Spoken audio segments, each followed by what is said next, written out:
नमस्कार दोस्तों and I welcome you to deep concept. आज के लेक्चर में हम लोग चर्चा करेंगे राहुल गांधी जी के डिफेमेशन केस के बारे में। एक नई अपडेट सामने आई है कि जो सूरत का सेशन कोर्ट है उनके द्वारा एक एप्लीकेशन या फिर एक याचिका को यहाँ पे रिजेक्ट कर दिया गया है, जो दायर की गई थी by the Rahul Gandhi for the stay on conviction. यहाँ पे शब्दों के ऊपर ध्यान देना है।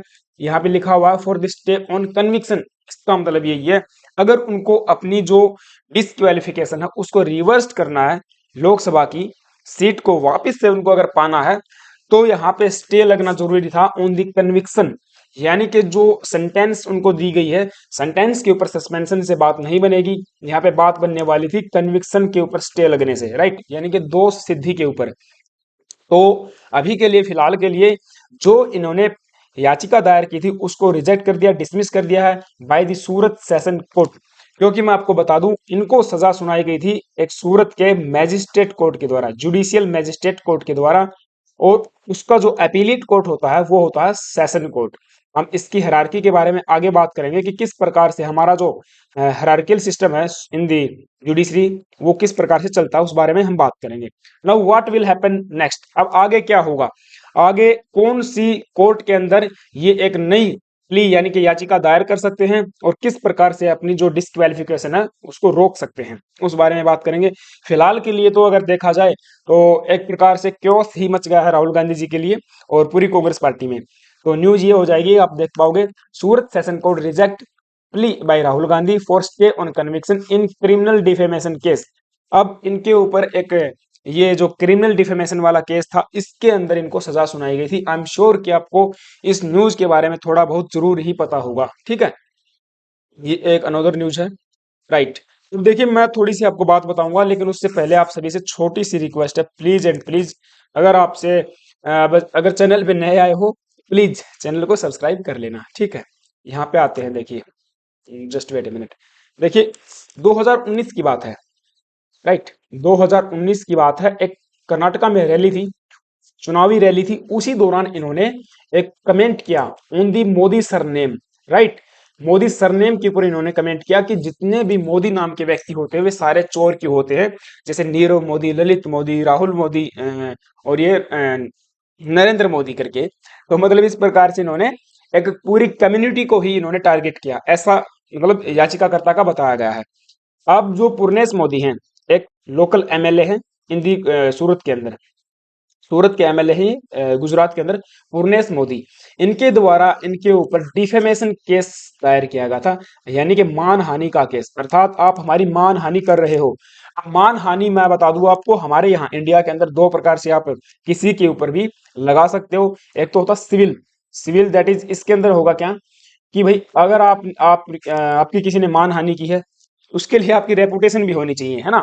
एक अच्छी रेपुटेशन है, तो उस रेपुटेशन को अगर किसी ने खराब किया है, उससे आपका नुकसान हुआ है, तो सिविल केस अगर आप दायर करोगे तो उससे आप पैसा वसूल कर सकते हो।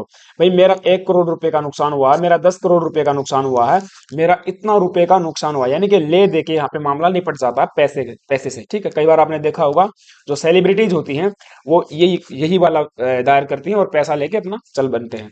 दूसरा एक यहाँ पे देखने को मिलता है, that is the criminal defamation.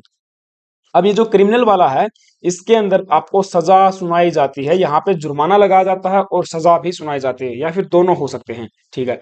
अब सजा अधिकतम कितनी सुनाई जा सकती है, 2 साल तक की, अधिकतम 2 साल तक की यहाँ पे सजा सुनाई जा सकती है।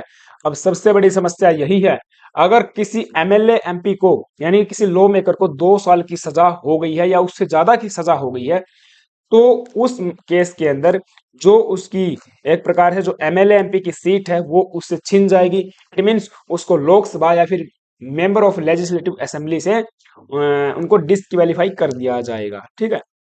ये सबसे बड़ी बात है। अब इसी मामले के को देखते हुए, यानी कि इसी कांड जो ये रूल रेगुलेशन है देखते हुए, राहुल गांधी जी को भी यहाँ पे डिसक्वालीफाई कर दिया गया था। अब देखिए, 2019 का मामला था। अब 23 मार्च को यहाँ पे फैसला आया था सूरत के मैजिस्ट्रेट, जुडिशियल मैजिस्ट्रेट कोर्ट का, ठीक है। 23 मार्च को फैसला आया, उन्होंने कन्विक्ट किया राहुल गांधी जी को। कन्विक्ट मीन्स उनको दोष सिद्धि किया कि आप दोषी हो। दोषी हो तो क्या मिलेगी, सजा मिलेगी, अधिकतम सजा जितनी होगी वो इनको सुना दी गई, 2 साल की। 24 मार्च को यहाँ पे इनको नोटिस जारी कर दिया गया था कि आपकी लोकसभा की सीट छिन गई है, आप you are disqualified from the Lok Sabha. ठीक है, आप जाइए, टाटा बाय बाय, घर जाइए अपने। 27 मार्च को, क्रोनोलॉजी समझना, 27 मार्च को इनको एक नोटिस जारी किया गया। बोला कि जो आप सरकारी बंगले में रह रहे हो उसको खाली कर दीजिए। सरकारी बंगला यहाँ पे खाली करने के लिए बोल दिया गया। फिर इन्होंने क्या किया, 3 अप्रैल को, ठीक है, 3 अप्रैल को इन्होंने एक याचिका दायर की थी सूरत के सेशन कोर्ट के अंदर, क्योंकि session court is the appellate court of the judicial magistrate court. ठीक है, ये चीज हो जाएगी। अब 3 अप्रैल को इन्होंने याचिका दायर की। इसके बाद 14 अप्रैल को इन्होंने अपना बंगला खाली कर दिया, और 20 अप्रैल को यहाँ पे अपना फैसला सुनाया गया था जज के द्वारा, कि 20 अप्रैल को इन्होंने डिसमिस कर दिया, भाई हमसे कुछ नहीं होगा, आप जाइए कहीं और जाइए। ठीक है, अब ये मामला है कि अब इनके पास क्या रास्ता हो सकता है, आगे कहाँ पे जाएंगे, उस बारे में भी बात करेंगे। ये सारी बातें मैंने आपको बता दी। सूरत के एक सेशन कोर्ट के द्वारा यहाँ पे डिसमिस कर दिया गया है on the stay on conviction. अब देखिए, एक चीज और भी है, इन्होंने दोनों के ऊपर, दोनों के लिए यहाँ पर याचिका लगाई थी, stay on conviction and stay on suspension. लेकिन मैंने बताया, अगर आपको डिस्क्वालिफिकेशन को रोकना है ना, तो स्टे लगनी चाहिए किसके ऊपर, कन्विक्शन के ऊपर स्टे लगनी चाहिए, लेकिन वो नहीं लग पाई है। अब रास्ता इनके पास है, भाई इससे भी जो हाईएस्ट पीलेट कोर्ट है वहां पर जाना पड़ेगा। अब सेशन कोर्ट का पीलेट कोर्ट कौन होगा, that is this high court. अगर हाई कोर्ट भी मना कर देता है, फिर कहाँ पे जाएंगे, सुप्रीम कोर्ट। और फिर सुप्रीम कोर्ट भी मना कर देता है, तो फिर कहाँ पे जाएंगे, फिर अपने घर जाएंगे। ठीक है, ये चीज हो जाएगी। अब वायनाड से, यानी कि कर्नाटक के जो वायनाड है, सॉरी केरल के वायनाड से ये अपना जीत के आते थे, और इस प्रकार से इनकी जो ये डिस्क्वालिफिकेशन हो गया था। राइट, अब यहाँ पर जो जयराम जी रमेश हैं, जयराम रमेश के द्वारा यहाँ पे ट्वीट आता है, दैट इज द कानून के तहत जो भी विकल्प हमारे पास उपलब्ध होंगे, अर्थात हम लोग कानूनी तरीके से चलेंगे, उन सभी विकल्पों का लाभ उठाना जारी रखेंगे। और आज शाम 4 बजे, ये तो ठीक है, 4 बजे इनकी मीटिंग वगैरह हो गई थी, तो ये चीज है। अब राहुल गांधी जी को मैंने बताया यहाँ पे कन्विक्ट किया था, 2 साल की सजा सुनाई गई थी। मामला क्या है, मामला हमने आपको बता दिया है भाई, डिफेमेशन का केस इनके ऊपर लगाया गया था, सभी मोदी चोर हैं, ये रिमार्क इनके द्वारा दिया गया था। मतलब अगर एक्चुअली अगर देखा जाए तो थोड़ा सा सोच समझ के ये भी नहीं बोलते हैं। ठीक है, लेकिन हम बात करेंगे कि वास्तव में क्या ये 2 साल की सजा सुनाना इनको औचित्य है। ठीक है, तो ये चीज है, थोड़ा सा अगर देखा जाए ना, तो देखिए इसमें इसमें सजा 1 दिन की भी हो सकती है, 1 घंटे की भी सजा हो सकती है। ठीक है, इसमें 2 दिन की भी सजा हो सकती है, और 2 साल की सजा। तो 2 साल का जो ये सजा दिया गया है, एक्चुअल में अगर आप मेरे हिसाब से पूछोगे तो सही नहीं है भाई। कोई भी चीज हो, अगर आपको उनको एक प्रकार से सबक सिखाना है, तो डिफेमेशन का मतलब ही यही होता है कि आप दोबारा से किसी की मानहानि न करो। आपके ऊपर सजा सुनाई गई है, आपके ऊपर पैसा, या फिर मान के चलिए जो भी, जिस भी हिसाब से आपके ऊपर डिफेमेशन केस दायर किया गया है, उसके अकॉर्डिंग आपको सजा सुनाई गई है, ताकि आप भविष्य में ऐसा कदम न उठाएं। ठीक है जी, तो यहाँ पे 1 दिन की भी सजा हो सकती थी, सजा तो सजा होती है, राइट, 1 साल की हो सकती थी। लेकिन 2 साल की सजा सुनाने से क्या होगा कि ये आने वाले 2024 के लोकसभा के चुनाव नहीं लड़ पाएंगे, इसके साथ साथ 6 साल तक और चुनाव नहीं लड़ पाएंगे। इट मीन टोटल टोटल 8 साल तक राहुल गांधी जी डिस्क्वालिफाइड रहेंगे चुनाव लड़ने के लिए। सबसे बड़ा मुद्दा यही है। ठीक है, तो देखिए, अगर मेरा पर्सनल व्यू अगर आप देखोगे, तो ये बिल्कुल भी सही नहीं है। राइट, बट आप लोगों को क्या इसमें राय है, प्लीज कमेंट बॉक्स में मुझे जरूर बताना। ठीक है, तो ये चीजें मैंने आपको बता दी है, सारी बातें हम लोग पीछे की बात थी। अब एक चीज छोटी सी और एग्जाम पर्सपेक्टिव से जान लेते हैं। हालांकि मैंने इसके ऊपर फुल वीडियो बनाई हुई है, अगर वो वीडियो आपने नहीं देखी है कि क्या होता है डिफेमेशन केस, सिविल क्या होता है, क्रिमिनल क्या होता है, इसके तहत सजा मिलती है, कितनी सजा मिल सकती है, कितना जुर्माना लगता है, और कौन कौन से ऐसे हमारे पास प्रावधान है जिनके तहत डिफेमेशन केस को हैंडल किया जाता है। ठीक है, वो सारी बातें उस वीडियो में आपको मिल जाएंगी, आई बटन में लिंक मिल जाएगा, प्लीज उसको एक बार देख लेना। लेकिन थोड़ी सी बात कर लेते हैं, आर्टिकल 102 का जो क्लोज 1 है, ये बात करता है मेंबर ऑफ द पार्लियामेंट के डिस्क्वालिफिकेशन की।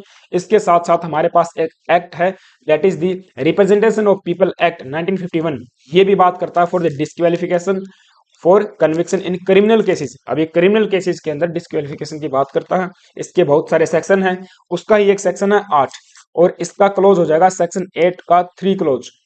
ये बात करता है डिस्क्वालिफिकेशन की। ठीक है, तो ये चीज हो जाएगी। और ये वाला देखिए, ये कहता है a person convicted for any offence and sentence imprison for not less than 2 years shall be disqualified from the date of such conviction and shall continue to be disqualified for a further period of 6 years since he release। यही सबसे बड़ी समस्या है भाई। जिस दिन इनको सजा सुनाई गई, 23 मार्च को सजा सुनाई गई थी और 24 मार्च को नोटिस जारी किया था कि भाई 23 मार्च से ही आप, जिस दिन आपको कन्विक्ट किया गया है, आप टाटा बाय बाय खत्म। ठीक है, ये चीज हो जाएगी। लेकिन 6 साल तक और आप चुनाव नहीं लड़ पाओगे अगर आप जेल में चले गए, अगर कन्विक्शन के ऊपर स्टे नहीं लगा। हालांकि जो जुडिशियल मैजिस्ट्रेट कोर्ट था उसके द्वारा यहाँ पे 1 महीने की बेल यहाँ पे इनको दी गई थी कि आप जो भी अपीलेट कोर्ट है, हाईएस्ट अपीलेट कोर्ट, वहां पर आप जाके याचिका लगा सकते हो। अब वो पीरियड भी यहाँ पे खत्म होने वाला है। अगर आप देखोगे 24 मार्च से लेकर 24 अप्रैल, यानी कि 24 अप्रैल को ये खत्म होने वाला है। तो इस 23 अप्रैल को ही खत्म हो जाएगा ये पीरियड। ठीक है, इस प्रकार से केवल आज का और कल का दिन इनके पास बचा हुआ है। अब देखने वाली बात ये होगी कि आगे फैसला क्या लिया जाता है। ठीक है, क्योंकि बेल को एक्सटेंड करवाना जरूरी है। अगर बेल एक्सटेंड नहीं हुई तो यहाँ पे सजा हो सकती है। अब जो जज थे पी मोगेरा, इनकी कोर्ट के द्वारा यहाँ पे कन्विक्शन के ऊपर स्टे जो याचिका दायर की गई थी उसको डिस्क्वालीफाई कर दिया गया है। इन्होंने 3 अप्रैल को, मैंने बताया, याचिका दायर की थी। बट जो भी है, अब इनके वकील का नाम भी देख लेना, रंजीत चीमा। एक जो सुप्रीम कोर्ट के लॉयर है रंजीत चीमा, और सूरत के ही एक लॉयर हो जाएंगे कृति पानवाला, ये इनके वकील है, इनकी पैरवी कर रहे हैं राहुल गांधी जी की। ठीक है, अब थोड़ी सी हायरार्की की बात अगर हम बात करते हैं गाइज, तो सबसे पहले हमारे जुडिशरी के अंदर आपको पता है ऊपर बैठता सुप्रीम कोर्ट, सबसे सुप्रीम है सुप्रीम कोर्ट। उसके बाद आ जाएंगे हाई कोर्ट्स जो कि हमारे पास 25 हैं। ठीक है, इसके बाद आते हैं district and session courts, district and session courts, और इधर हो जाएंगे आपके मेट्रोपॉलिटन कोर्ट्स। तो इनका तो एक बार के लिए छोड़ देते हैं। यहाँ पे अगर आप आओगे ना, तो यहाँ पे आप देखोगे, यहाँ पे हमको मिलेगा that is the criminal court. ये सिविल वाला अलग हो जाएगा और ये क्रिमिनल वाला अलग हो जाएगा। इसके अंदर तो सारे क्या चलेंगे, सिविल मामले चलेंगे। लेकिन यहाँ पे जो कोर्ट ऑफ सेशन है that is the criminal court. यहाँ पर अगर आप नीचे आप देखोगे तो सब नीचे आपको मिलेगा that is the magistrate court, right. और इसी के नीचे आपको मिलेगा जुडिशियल मैजिस्ट्रेट कोर्ट, सबसे नीचे वाला कोर्ट। ये वाला जो कोर्ट है जुडिशियल मैजिस्ट्रेट कोर्ट, इसके द्वारा यहाँ पे सजा सुनाई गई थी। अब इसका अपीलेट कोर्ट है, यानी कि हायर अपीलेट कोर्ट कौन होगा, या तो सबोर्डिनेट मैजिस्ट्रेट कोर्ट होगा या फिर कौन होगा, सेशन कोर्ट। तो ये कहाँ पे गए, सीधे सेशन कोर्ट में। अब सेशन कोर्ट से कहाँ पे जा सकते हैं, डिस्ट्रिक्ट सेशन कोर्ट में जा सकते हैं, या फिर डायरेक्ट जा सकते हैं आपके that is the high court के अंदर। ठीक है, हाई कोर्ट के बाद कहाँ पे जाएंगे, सुप्रीम कोर्ट में जाएंगे। तो ये हायरार्की चलती है, ये भी आप थोड़ा सा एक बार देख लेना, राइट। ये चीज थी। तो अब इसी के द्वारा, यानी कि सूरत के सेशन कोर्ट के द्वारा, अब सेशन कोर्ट के अंदर मैंने बताया दायर की गई थी, इसके द्वारा रिजेक्ट कर दिया। ठीक है, तो ये चीज है। लेकिन वही बात है, अब आगे फर्दर किस प्रकार से सुप्रीम हाई कोर्ट इसके ऊपर फैसला सुनाता है वो देखने वाली बात होगी। हालांकि हाई कोर्ट के अंदर हमें लगता है कि इसके ऊपर कन्विक्शन के ऊपर एक प्रकार से रोक लगा दी जाएगी। ठीक है, क्योंकि जहां तक अगर देखा जाए तो ये औचित्य नहीं बनता है कि भाई अगर आपने डिफेमेशन किया है, मानहानि के लिए अधिकतम के लिए 2 साल की सजा सुनाई गई हो। ठीक है, मतलब सजा हुई है, दूसरे केसेस के अंदर सजा हुई है, किसी को एमपी है, एमएलए है, और उनको डिस्क्वालीफाई किया गया है, ये बात अलग है। लेकिन मानहानि वाला केस एक प्रकार से रेयर ही देखने को मिलता है। तो ये लेक्चर था, आई होप कि आपको चीजें समझ में आई होंगी और ये सारी बातें हम बात कर चुके हैं। ठीक है, सेक्शन 389 ऑफ द सीआरपीसी बात करता है अपीलेट कोर्ट की। अपीलेट कोर्ट में आप जाके दायर करवा सकते हो। बट वे फॉरवर्ड यही है, गुजरात के हाई कोर्ट में जाओ, वहीं पर भी अगर आपको बात नहीं मिली, बात नहीं बनी, तो फिर थोड़ा सा मुश्किल हो जाएगा, बहुत ज्यादा मुश्किल हो जाएगा कांग्रेस के लिए।